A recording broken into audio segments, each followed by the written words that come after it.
Assalamualaikum warahmatullahi wabarakatuh. Berjumpa kembali di Baca Sirah Nabawiyah edisi ke-17. Kali ini kita akan membaca Sirah Nabawiyah dari halaman 123 sampai ke halaman berapa nih ya? Sampai ke halaman 130. Insya Allah tidak terlalu panjang ya. Judul kali ini adalah Mukjizat Isra dan Mi'raj. Selamat menyimak teman pecinta sejarah semua. Isra ialah perjalanan Nabi Shallallahu Alaihi Wasallam dari Masjidil Haram di Makkah ke Masjidil Aqsa di Al-Quds. Mi'raj ialah kenaikan Rasulullah Shallallahu Alaihi Wasallam menembus lapisan langit tertinggi sampai batas yang tidak dapat dijangkau oleh ilmu semua makhluk, malaikat, manusia, dan jin. Semua itu ditempuh dalam sehari semalam. Terjadi silang pendapat tentang terjadinya mukjizat ini. Apakah pada tahun ke-10 kenabian atau sesudahnya? Menurut riwayat Ibnu Sa'ad di dalam Tabaqatnya, peristiwa ini terjadi 18 bulan sebelum hijrah. Jumhur kaum muslim sepakat bahwa perjalanan ini dilakukan Rasulullah Shallallahu Alaihi Wasallam dengan jasad dan ruh. Karena itu ia merupakan salah satu mukjizatnya yang mengagumkan yang dikaruniakan Allah kepadanya. Kisah perjalanan ini disebutkan oleh Bukhari dan Muslim secara lengkap di dalam sahihnya. Disebutkan bahwa dalam perjalanan ini Rasulullah Shallallahu Alaihi Wasallam menunggang buruk, yakni satu jenis binatang yang lebih besar sedikit dari keledai dan lebih kecil sedikit dari unta. Binatang ini berjalan dengan langkah sejauh mata memandang. Disebutkan pula bahwa Nabi Shallallahu Alaihi Wasallam memasuki Masjidil Aqsa lalu sholat 2 rakaat di dalamnya. Kemudian Jibril datang kepadanya serasa membawa segelas khamar dan segelas susu. Lalu Nabi Shallallahu Alaihi Wasallam memilih susu. Setelah itu Jibril berkomentar, engkau telah memilih fitrah. Dalam perjalanan ini Rasulullah Shallallahu Alaihi Wasallam naik ke langit pertama, kedua, ketiga, dan seterusnya sampai ke Sidratul Muntaha. Disinilah kemudian Allah mewahyukan kepadanya apa yang telah diwahyukan. Di antaranya kewajiban sholat 5 waktu atas kaum muslim, di mana pada awalnya sebanyak 50 kali sehari semalam. Di antaranya sebanyak 50 kali sehari semalam. Di sini ada catatan kaki, teman semua. Jika Anda ingin mengetahui kisah Isra Mi'raj, bacalah Sahih Muslim atau Sahih Bukhari atau sumber-sumber as-sunnah lainnya. Jangan sampai Anda berpegang kepada kitab Miraju Ibnu Abbas yang berisi kedustaan dari awal hingga akhirnya. Jadi nama kitab yang ada kedustaan ini ya, teman semua, itu namanya Miraju Ibni Abbas. Jadi bukan Ibni Abbasnya gitu, tapi memang judul kitabnya itu kitab Miraju Ibnu Abbas. Baik, kita lanjut ke paragraf berikutnya. Keesokan harinya Rasulullah Shallallahu Alaihi Wasallam menyampaikan apa yang disaksikannya kepada penduduk Mekah.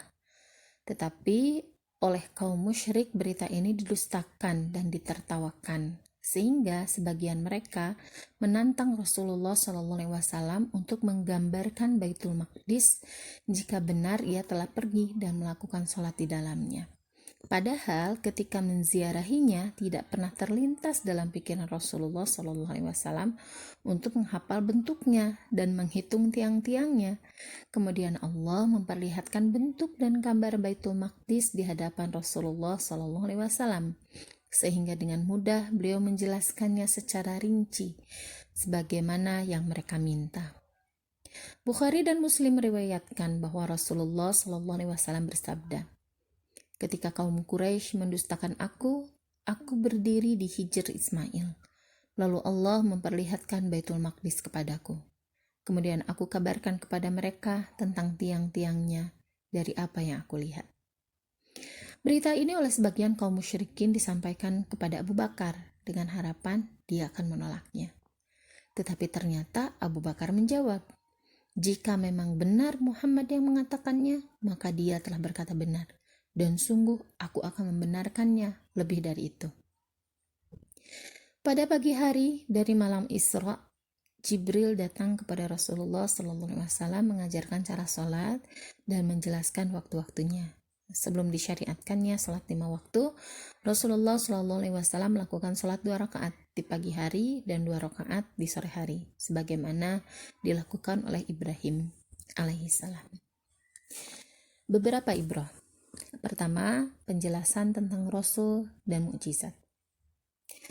Banyak penulis yang begitu gemar menggambarkan kehidupan Rasulullah SAW sebagai kehidupan manusia biasa, jauh dari hal-hal yang luar biasa dan mukjizat.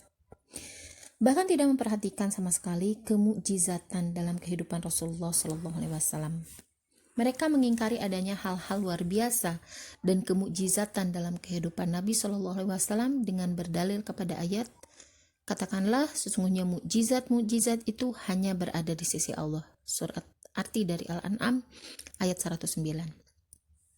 Gambaran seperti ini akan memberikan kesan kepada para pembaca bahwa sirah Rasulullah SAW sama sekali jauh dari mukjizat-mukjizat dan bukti-bukti yang biasanya digunakan Allah untuk mendukung para nabinya yang jujur dan benar. Jika kita telusuri sumber teori tentang Rasulullah SAW ini, ternyata kita dapati berasal dari pemikiran sebagian orientalis dan peneliti asing, seperti Gustave Le Bon, Auguste Comte, Gauzir, dan teman-temannya. Mohon maaf ya, kalau saya sebagai pembaca salah dalam mengucapkan nama-nama tersebut. Tapi kurang lebih seperti itulah tulisannya ya. Timbulnya teori ini disebabkan oleh tidak adanya keimanan kepada pencipta mukjizat. Sebab, jika keimanan kepada Allah telah menghujam di dalam hati, maka akan mudah untuk meyakini segala sesuatu yang berhak disebut mukjizat. Tragisnya, teori ini telah disambut baik oleh sebagian pemikir kaum muslim, seperti Syekh Muhammad Abduh, Muhammad Farid Wajdi, dan Husain Haikal. Mereka menyebarkan pemikiran-pemikiran asing ini hanya karena mereka tertipu oleh kelicikan tipu daya musuh dan fenomena kemajuan ilmu pengetahuan di Eropa dan Barat.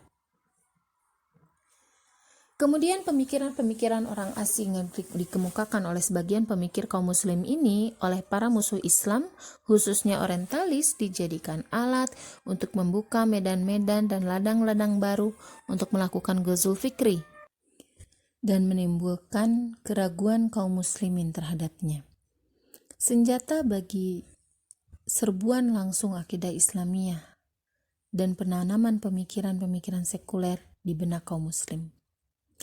Demikianlah mereka mulai memberikan sifat-sifat tertentu kepada Rasulullah SAW seperti heroik, jenius, pahlawan, dan pemimpin dalam arti kata yang serba menakjubkan.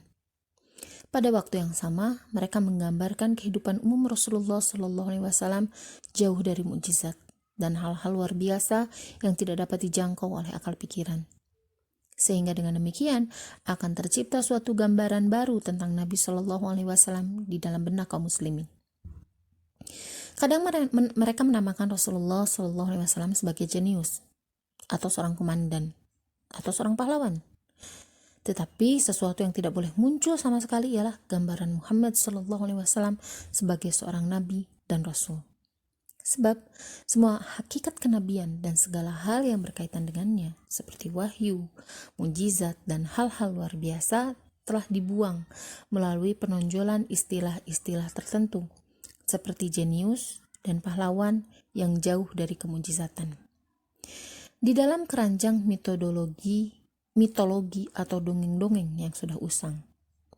Ini karena mereka menyadari bahwa fenomena wahyu dan kenabian merupakan puncak kemujizatan. Pada saat itulah akan muncul anggapan bahwa sebab kemajuan dakwah Rasulullah dan banyaknya pengikut yang setia kepadanya adalah faktor kejeniusan dan kepahlawanannya. Perhatikanlah, sesungguhnya sasaran yang ingin mereka capai ini nampak jelas ketika memasarkan istilah Muhammadanist sebagai ganti dari Muslimin. Tetapi sejauh manakah kebenaran gambaran tentang diri Muhammad SAW ini dalam mata kajian yang objektif dan logis? Pertama, jika kita perhatikan fenomena wahyu yang nampak dengan jelas pada kehidupan Rasulullah SAW, pada bab terdahulu telah dijelaskan secara rinci, nyatalah bagi kita bahwa sifat yang paling menonjol dalam kehidupannya ialah sifat kenabian. Kenabian adalah termasuk nilai-nilai kegaiban yang tidak mengikuti kriteria-kriteria kita yang bersifat empirik. Dengan demikian, arti mukjizat yang di luar kebiasaan itu tetap ada pada pangkal keberadaan Nabi Shallallahu Alaihi Wasallam. Tidak mungkin kita menolak mukjizat dan hal-hal luar biasa dari kehidupan Nabi Shallallahu Alaihi Wasallam kecuali dengan menghancurkan makna kenabian itu sendiri dari kehidupannya. Ini berarti juga penolakan terhadap agama itu sendiri.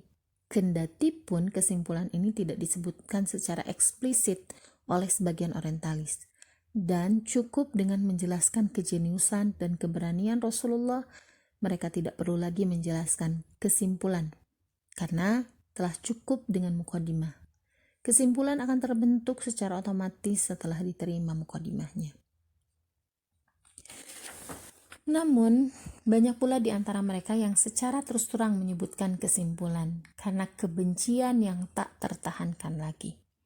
Seperti Shibli Syamil ketika menamakan keimanan kepada agama dengan keimanan kepada mukjizat yang mustahil. Ada catatan kaki di sini, teman semua.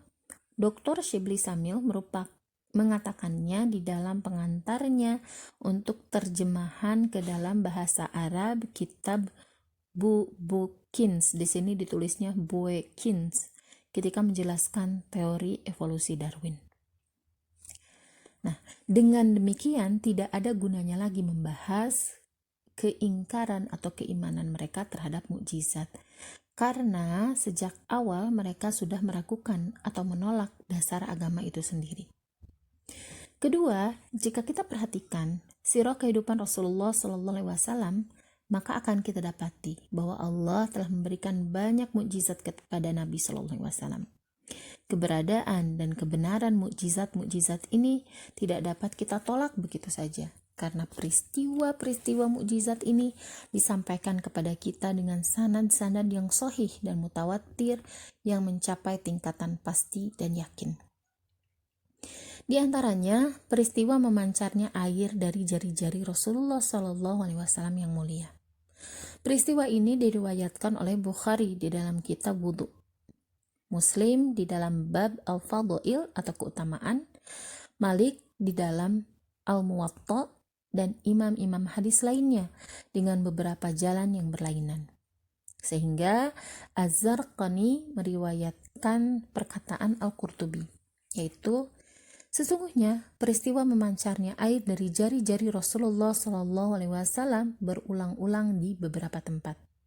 Peristiwa ini juga diriwayatkan dari jalan yang banyak, yang semuanya mencapai tingkatan pasti, bahkan dapat dikatakan mutawatir maknawi. Lihat Az-Zarqani alal Muwatta Romawi 1/65. Mukjizat Rasulullah SAW lainnya ialah peristiwa terbelahnya bulan pada masa Nabi SAW ketika orang-orang musyrik memintanya. Peristiwa ini diriwayatkan oleh Bukhari di dalam bab Ahaditsul Anbiya, Muslim di dalam bab Sifatul Qiyamah, dan imam-imam hadis lainnya. Berkata Ibnu Katsir, peristiwa ini diriwayatkan oleh hadis-hadis yang mutawatir dengan sanad-sanad yang sahih. Para ulama telah sepakat bahwa peristiwa ini terjadi pada masa Nabi SAW dan merupakan salah satu mukjizat yang mengagumkan. Ini ada di tafsir Ibnu Katsir 4/261. Dan peristiwa Isra Mi'raj yang sedang kita bahas ini juga merupakan salah satu mukjizat Nabi SAW. Bahkan sebagian besar kaum muslimin telah sepakat bahwa Isra dan Mi'raj ini termasuk mukjizat Nabi SAW yang terbesar. Tetapi anehnya, orang-orang yang memberikan sifat jenius kepada Rasulullah SAW dan menolak apa yang disebut mukjizat dari kehidupannya, berpura-pura tidak mengetahui hadis-hadis mutawatir yang mencapai derajat qat'i ini atau pasti. Mereka tidak pernah mau menyinggungnya sama sekali, baik dalam konteks positif maupun negatif. Seolah-olah kitab-kitab hadis tidak pernah memuatnya, padahal masing-masingnya diriwayatkan lebih dari 10 jalan atau sanad. Penyebab utama dari sikap tidak mau tahu ini ialah karena mereka ingin menghindari kemusykilan yang akan mereka hadapi manakala membaca hadis-hadis tentang mukjizat ini. Sebab hadis-hadis ini bertentangan diametral dengan teori yang ada di kepala mereka.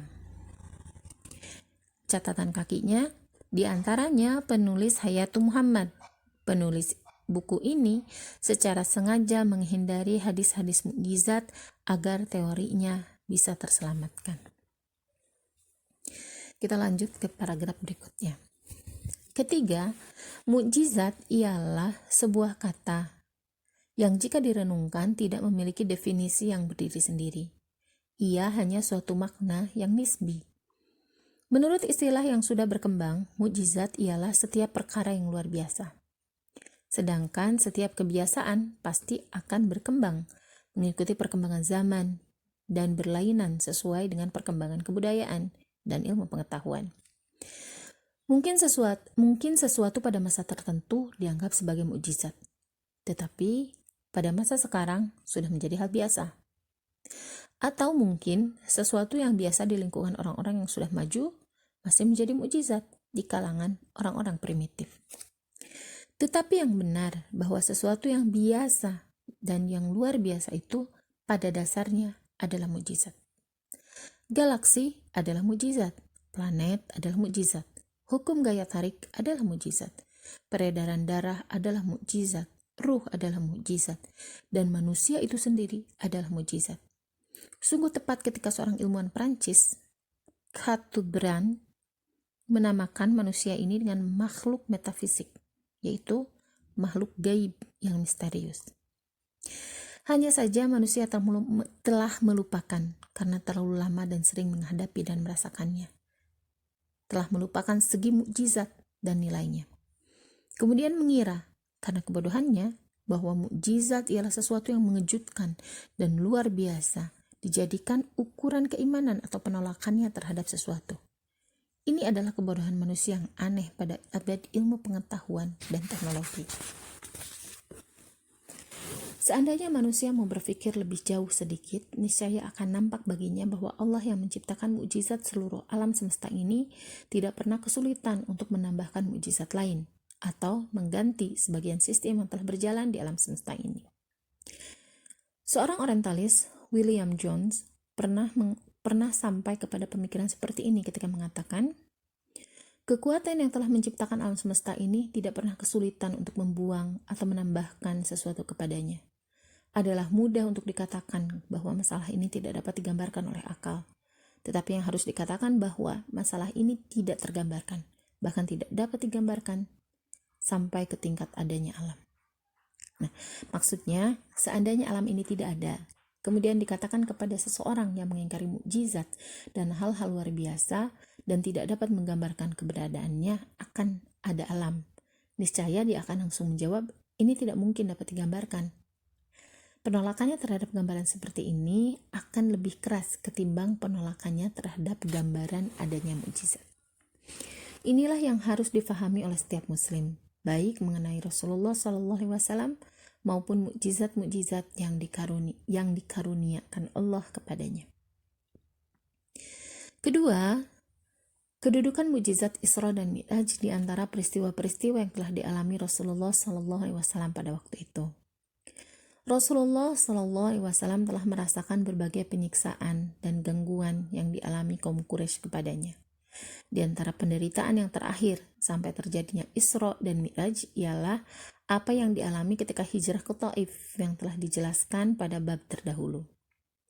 Perasaan tidak berdaya sebagai manusia dan betapa perlunya kepada pembelaan terungkapnya seluruhnya di dalam doa Nabi SAW yang diucapkan setelah tiba di kebun kedua anak Rabi'ah.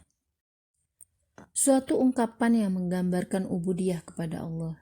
Dalam munajatnya ini pula terungkap makna pengaduan kepada Allah dan keinginannya untuk mendapatkan penjagaan dan pertolongannya. Bahkan ia khawatir jangan-jangan apa yang dialaminya ini karena murka Allah kepadanya. Maka di antara untayan doanya terdapat kalimat, "Jika engkau tidak murka kepadaku, maka semua itu tidak aku hiraukan." Kemudian setelah itu datanglah undangan Isra dan Mi'raj sebagai penghormatan dari Allah dan penyegaran semangat dan ketabahannya. Di samping sebagai bukti bahwa apa yang baru dialaminya dalam peristiwa hijrah ke Taif bukan karena Allah murka atau melepaskannya, tetapi hanya merupakan sunnatullah yang harus berlaku pada para kekasihnya, sunnah dakwah Islamiyah pada setiap masa dan waktu. Ketiga, makna yang terkandung dalam perjalanan Isra ke Baitul Maqdis. Berlangsungnya perjalanan Isra ke Baitul Maqdis dan Mi'raj ke langit ketujuh dalam rentang waktu yang hampir bersamaan menunjukkan betapa tinggi dan mulia kedudukan Baitul Maqdis di sisi Allah. Juga merupakan bukti nyata akan adanya hubungan yang sangat erat antara ajaran Isa alaihissalam dan ajaran Muhammad sallallahu alaihi wasallam. Ikatan agama yang satu yang diturunkan Allah kepada para nabi alaihimussalam.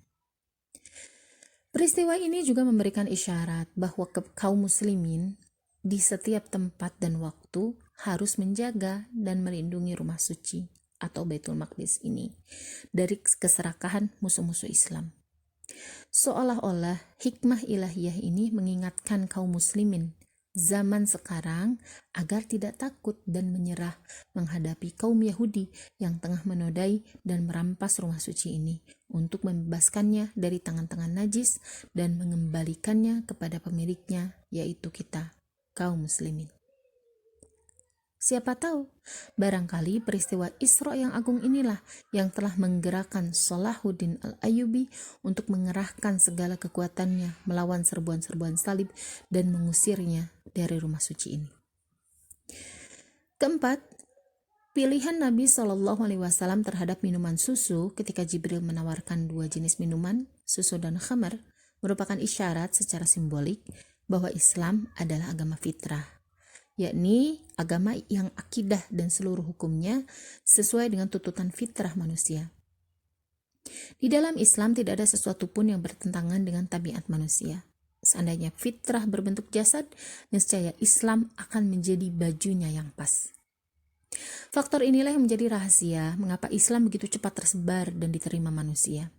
Sebab betapapun tingginya budaya dan peradaban manusia dan betapapun manusia telah meregu kebahagiaan material, tetapi ia akan tetap cenderung ingin melepaskan segala bentuk beban dan ikatan-ikatan yang jauh dari tabiatnya. Dan Islam adalah satu-satunya sistem yang dapat memenuhi semua tuntutan fitrah manusia. Ibrah yang kelima, jumhur ulama baik salaf maupun khalaf telah sepakat bahwa Isra dan Mi'raj dilakukan dengan jasad dan ruh Nabi SAW.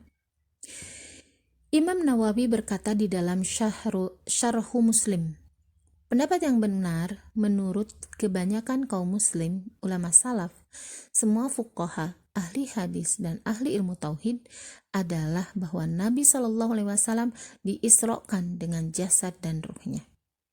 Semua nas menunjukkan hal ini dan tidak boleh ditakwilkan dari zahirnya kecuali dengan dalil. Lihat Syarhun Nawawi ala Sahihi Muslim 2/29.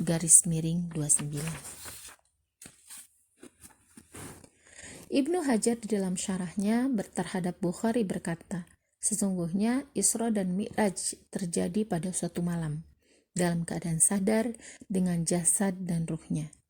Pendapat inilah yang diikuti oleh jumhur ulama, ahli hadis, fikih, dan ilmu kalam. Semua arti zahir dari hadis-hadis sahih menunjukkan pengertian tersebut dan tidak boleh dipalingkan dari pengertian lain karena tidak ada sesuatu yang mengusik akal untuk menakwilkannya.